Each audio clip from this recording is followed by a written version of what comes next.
welcome to humanity's Vanguard HFY and Sci-Fi stories. Some species conquer worlds. Others survive them. At minus 70 degrees, 40 alien cadets froze inside failing tech, while one human calmly built a home out of snow and invited them inside. The Academy designated cryostation Helio R9 as a final proving ground for one reason: it killed the unprepared. Winds screamed across the white expanse at nearly 200 kilometers per hour, carrying ice particles sharp enough to flay exposed skin. The temperature display on the dropship's hull flickered between minus 68 and minus 72 Celsius, alarms muted only by protocol. 42 cadets from across known space stood tense in their thermal rigs, breathing recycled air, eyes fixed on the storm below. Survival evaluations were never fair, but Helio R9 was openly cruel. Species bred for jungles, oceans, deserts, and artificial habitats all faced the same impossible question: endure 72 hours or fail. Among them stood Ethan Roser, Earthborn, unarmored by alien standards, wrapped only in layered fabric, gloves, and a hood pulled tight against the cold. No shield emitters, no powered heating coils. Just fabric, rope, steel tools, and calm eyes hardened by generations of inherited knowledge. The examiner, a silicon-based being whose body refracted light like cracked glass, addressed them through a harmonic translator. You will be deployed 5 kilometers from the extraction beacon. Supplies are limited. Environmental manipulation is permitted.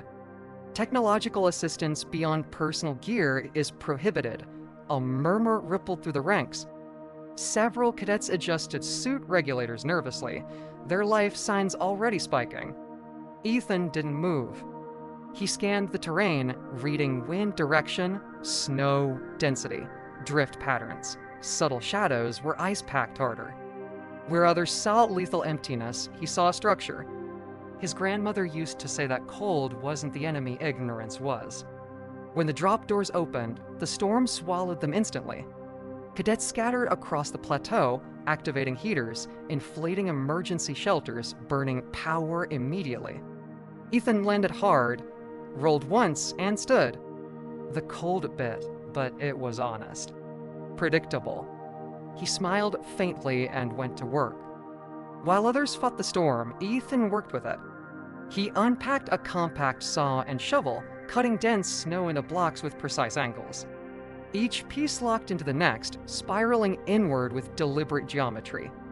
His hands moved from muscle memory older than spaceflight itself, techniques passed down long before humanity ever looked at the stars.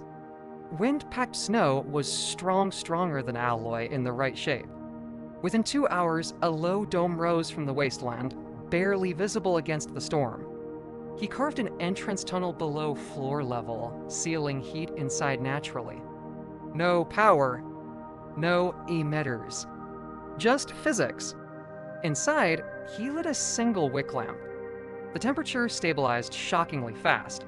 Outside, emergency signals began to spike across the local channel. Power systems were failing. Battery chemistry froze. Shield harmonics destabilized. Ethan lay back in his thermal bag, listening as panic crept into alien voices. Humans had crossed ice ages with less. Tonight was mild. By the second rotation, the first casualty signal appeared unit S-14, a reptilian species from a humid world, collapsing less than a kilometer away. Ethan checked the map once, then stood. The wind tore at him as he moved, ice clawing at his clothing, but his pace never faltered. He found the cadet half buried, thermal suit cracked, breathing shallow and erratic, eyes unfocused with fear. Ethan hauled him upright and guided him back, anchoring each step against the gale. Crawling through the tunnel took effort, but once inside, the change was immediate. Warm air. Stillness. The alien stared in disbelief as color returned to his scales. Impossible, he rasped. Ethan poured warm nutrient broth from a sealed flask. No, he said gently.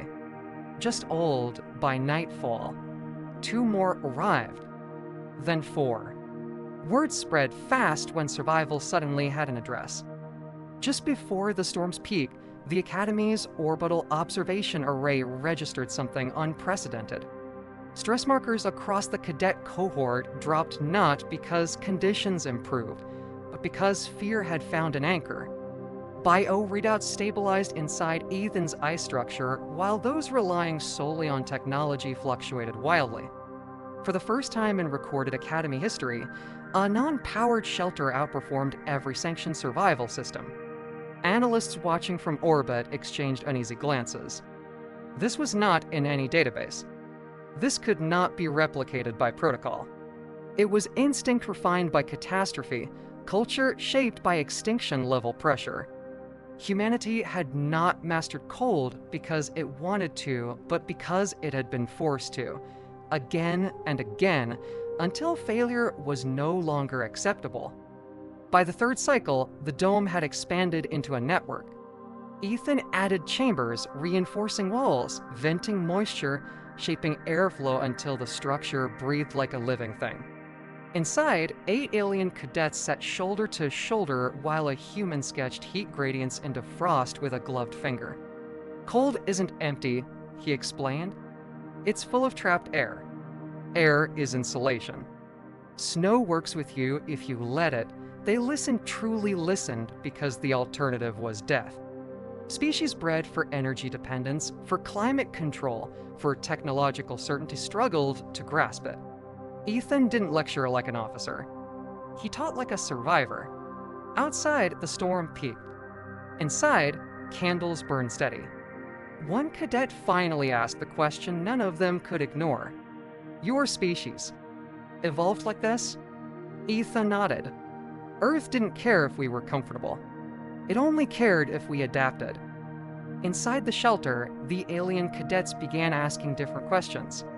Not how long will this last, but how else can we use the environment? Ethan showed them how to angle reflective ice to amplify light, how body placement mattered more than raw heat, how discipline conserved warmth better than panic. They copied his movements, his habits, his patience.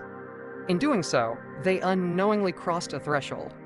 They stopped thinking like protected citizens of vast empires and began thinking like survivors. That transformation unsettled the observers more than the storm ever could. Extraction arrived at 72 hours to a site that stunned the Academy. Not frozen bodies, not failed cadets, but a functioning microsettlement carved from ice, occupied, warm, alive. The examiner entered the dome slowly, light scattering across frozen walls. This exceeds survival parameters, it said. Ethan shrugged. We didn't just survive. The examiner turned to the others cadets who would have failed without him. You learned, silence followed. Then something close to awe. One by one, they looked at Ethan differently now. Not as fragile, not as soft, but as something profoundly dangerous. A species that didn't conquer environments with machines, but absorbed them, used them. When the final report was logged, one private annotation remained classified: human adaptability designated as a strategic variable. Threat assessment revised upward. When the transport lifted, the dome vanished beneath fresh snow. But the lesson remained. Somewhere deep in every cadet's mind echoed the same realization. If humans could do this with nothing, what could they do with intent? If you enjoyed this HFY story, subscribe to humanity's Vanguard HFY and Sci-Fi stories. Because the galaxy has only just begun to understand humanity,